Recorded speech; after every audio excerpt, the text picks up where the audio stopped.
Bwana, leo tumetembelea panaitwaje huko mzee? Mkenge. Mjomba, mambo vipi? Fresh. Kama habari. Mungu ni mwema. Wewe unaitwa nani? Watu wanabidi wakujue. Unasemaje town huko? Watu tunaendelea vizuri kwa kweli. Mimi bwana naitwa Saidi. Saidi nani? Au Saidi inatosha hilo. Na kaka mkubwa hapo? Hamisi. Nyie ni wenyeji wa wapi huko? Unaitwa Mkenge. Mkenge ni mkoa wa Pwani, wilaya ya Bagamoyo. Huko wanatokea watu wa aina gani? Huku bwana watu tofauti hapo. Kwa sababu kuna mchanganyiko. Huku tuko shamba. Sasa huko tuko Mkenge. Asili ya watu wa huko ni watu wa huko bwana Wakwele. Okay. Wakwele wamejaa huko na kazi ya huko kilimo. Sana nini kinapatikana? Kilimo, mahindi. Watu wanalima mahindi sana. Miogo huko Sulize.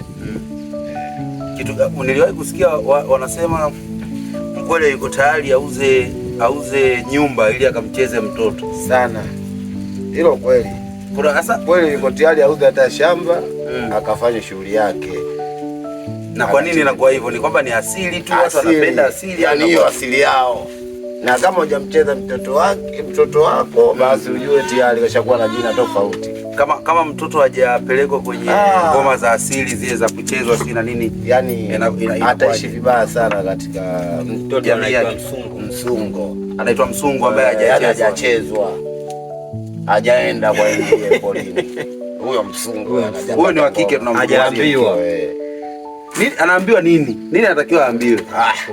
Kuna vitu kule lazima aambiwe. Wanapokutana kule. Maadili ya kimila. Na anatakiwa aende akiwa na umri gani? Akishavunja ungo. Akishakuwa mkubwa. Yaani mtoto wa kike akishavunja ungo. Yaani kuvunja ungo ni mwali. Kuvunja ungo maana yake anakuwa amefikia uwali. Hali ya kwa kashabadilika. Kashabale. Kwa kama hajaenda huko anaitwa msungu, anaweza akatengwa hata na jamii. Yaani jamii itamtenga sana. Yaani anakuwa mtoto kila mtu. Na kwa mwanaume anakuzwa vipi? Na kwa mwanamume naye vile vile inatakiwa uende kule polini. Jandoni. Kwa mwanamke tunasema amechezwa, wa kiume tunasema jandoni. Okay. Kitu gani ambacho nyinyi kwenu kipo na sehemu nyingine hakuna? Kama huku nimekuja kwa mimi mwenyewe, mandhari ya huko niliyapenda sana. Wala mandhari ya huko nimelizika naye, nimeyapenda. Kwanza mashamba, kulima. Ukiwa mjini wewe utalima nini? Si utalima lami. Lakini ukifika huko kwa nimekuta misitu ya kulima na nimegewa. Nimeona. Kwa kweli vizuri tu. Starehe yenu kubwa ni nini huko? Ili watu waburudike. Kwa mfano kwa huku Mkungu wanaitwa.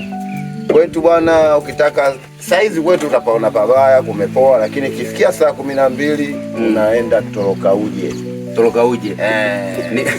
Hapo Toroka Uje. Hapo ndo kila kitu kipo hapo. Vitu kama vipi, yani kama ni muziki, muziki kwanza upo hapo. Pili, mambo ya starehe yetu ya watoto wa kike wako hapo. Watoto wa kike hawana shida. Ukiongea nao bei yao 5,000. Bei ya mazingira yao. Okay. 5,000. Lakini ukiwa unaongea wanakuwa imani hata 3,000. Jamaa bwana kataa.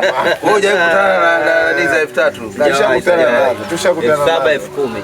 7,000. Mwongo huyo. Anawalindia dada zake heshima. Lakini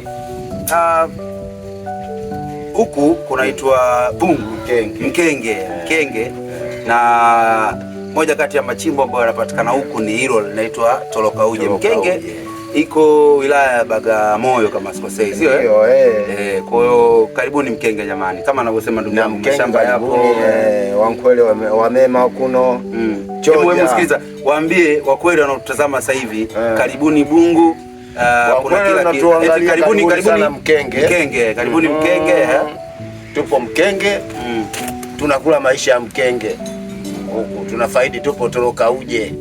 Usije ukaingia Mkenge, ukaja Mkenge bila kufika Toroka Uje. Wewe mgeni. Wewe ni mgeni. ufike Toloka uje ukaribishwe, uone mandhari ya pale. Kweli tunafaidi au sio bwana? Tunajifaidia Mkenge. Hongereni sana, hongereni sana. Karibuni sana. Asante sana. Jamani mimi leo nimetembea tu, nimekutana na blaza zangu hapa, amenielekeza mambo fulani kuhusu Mkenge. Niambie kuhusu wewe. Niambie kisa chochote ambacho wewe unakijua, uliwahi kukutana nacho, kiwe cha huku au cha sehemu nyingine, ambacho watu wakikisikia watajifunza kitu. Kisa kinachoniuma mimi katika maisha yangu, yalionikuta mimi mama watoto wangu. Nini kilitokea? Kilitokea bila sababu yote. Naenda zangu, tumelala usiku vizuri na watoto wangu. Wala mwanamke mwache kama aitwa mwanamke. Nasema mimi mwanamke mpe chochote kile, labda sijui mpe nini mtoto wa kike. Kwa jinsi ninavyofanya mimi ndugu yangu, ndio maana nikaamua nije Mkenge, nije kukimbia kwa ajili ya mama watoto. Alifanya nini sasa? Mama watoto yule tulilala vizuri fresh usiku, hakuna tatizo lolote. Tumehesabu maokoto yetu fresh.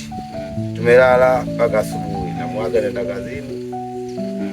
Narudi kazini na kuta nyumbani mimi kaniachia watoto. Amebeba kila kitu. Kila kitu kabeba. Kwa umekuta chumba kipo kama msikiti yani. Hakina kiti, hakina chochote. Kwa hiyo ule mji mimi mpaka nimeukimbia, nimekuja Mkenge huku.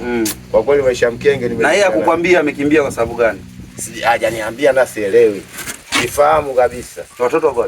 Watoto nao, na watoto sasa hivi washakuwa tena wakubwa. Na huyo mama yetu mawasiliano naye hayapo tena. Sina hata habari naye. Kwa kweli sijampa talaka huyo mwanamke. Na huyo huku Mkenge sasa hivi hujaingia Mkenge bado kupata wale? Bado Mkenge tunapata wale wa juu juu, tuchukua twende wale tunapata. Lakini wale wa kusema eti tuweke ndani bado hatujapata. Unajua wanaume tunapitia mambo mengi sana. Sana mimi ndo ananisibu katika maisha, amenitatiza sana. Na hiyo imekurudisha nyuma sana. Sana. Mpaka unakuja kutokea huku shamba. Acha. Sema mimi kitu ambacho nina uhakika nacho. Kitu ambacho nina uhakika nacho 100%. Hata hawa watu wanaotuangalia hapa sasa hivi. Ndio.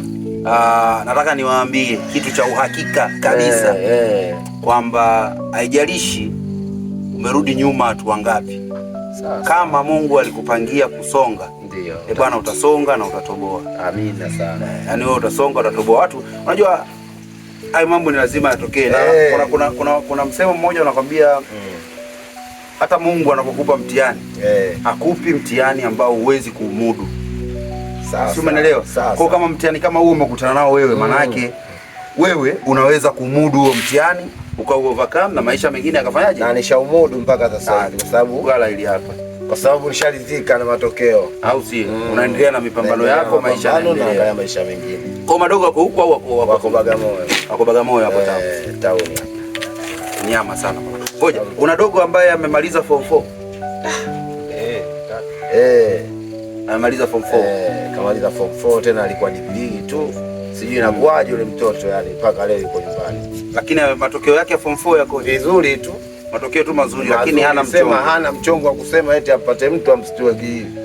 Lakini na mtoto sasa ana umri gani sasa hivi? Ana umri wa miaka 22. Ana 22. Anafanya mishe gani au hajaolewa? Bado hajaolewa. Hajaolewa. Ana miaka 22. Sasa sikiliza. Wewe, mimi na watu wengi wanaangalia hii video, sawa Kama kijana amemaliza form 4, kuna watu wanaweza wakajitokeza wakampeleka labda kwenye ufundi, akaenda kushona. Na mimi niko tayari. Anaweza akajitokeza mtu akamchukua akampeleka kwenye kufanya mambo ya saluni, anaweza akamchukua akamsaidia, sio Sasa wewe weka namba yako hapo. Ndio. Atakaye wiwa kutaka kumsaidia B3, akupigie simu moja kwa moja kwa sababu wao watu wanaangalia. Mwisho wa siku wewe ukimsomesha mtoto wa kike akipata mafanikio, lazima baba yake saidia kusogeza kutoka hatua moja kwenda hatua nyingine. Watajie namba hapo kabla sijaondoka kwanza. Kabla hatujasahau. Taja namba hapo ambayo watu wakitaka kumsaidia tatu au nani? 0652 43 97 55. Turudie. 0652 43 97 55. Watakaotaka kumsaidia tatu, mtoto wa kakaangu hapa. Mpwa wangu, au sio? Mimi namwita mpwa sasa.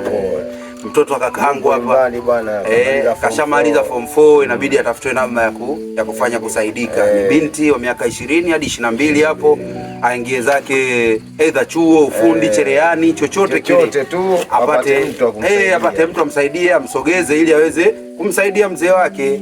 Bi mkubwa ndo kama hivyo, hatujui kaenda wapi. Si ajabu alikimbia kwa mema au labda alikimbia kwa mabaya, Mungu ndo anajua, au sio bwana? Lakini tumsaidie huyu ambaye amelelewa na baba yake, kafikia hatua fulani ya maisha, apate. Naomba sana kampani, yani wewe mtoto kweli nini iko vizuri tu hasa, kumbe mambo yanawezekana bwana. Basi ndio hivyo, wewe kama una mchongo pia unataka umpe, unaona kabisa nafasi yake ya kuishia form 4 anaweza akapata kazi fulani ya kujisaidia yeye na watoto wake, msaidie sana. Mimi naitwa Timo, na hii ni Mo Talk. Bye bye.